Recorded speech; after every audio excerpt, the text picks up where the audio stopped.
টানা বৃষ্টিতে খাগড়াছড়ির দিঘিনালার নির্মাঞ্চল প্লাবিত, লংগদুর সঙ্গে যোগাযোগ বিচ্ছিন্ন প্রায় ৬টি গ্রাম।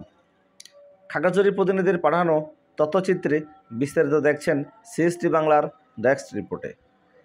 টানা বৃষ্টিতে বিপর্যস্ত খাগড়াছড়ির দিঘিনালা।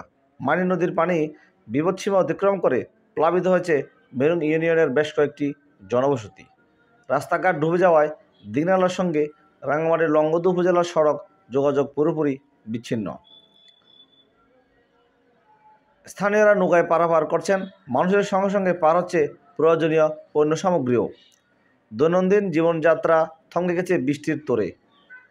মেরুং ইউনিয়নের সোবহানপুর, হাজাছড়া, কুমিল্লাপাড়া ও মেরুং বাজারের কিছু অংশ জলের নিচে।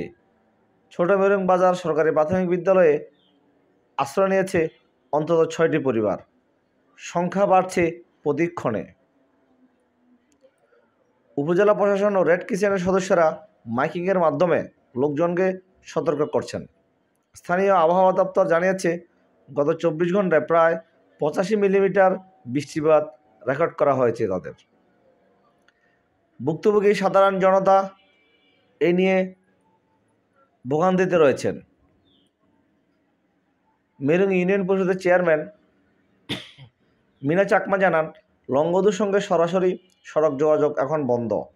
আমরা আশ্রয় কেন্দ্র চালু করেছি এবং নজর রাখছি পরিস্থিতির উপর।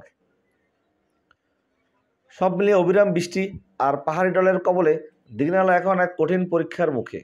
ক্ষয়ক্ষতি ঠেকাতে প্রয়োজন দ্রুত ও সমন্বিত পদক্ষেপ। CST Bangla TV, Khagrachari.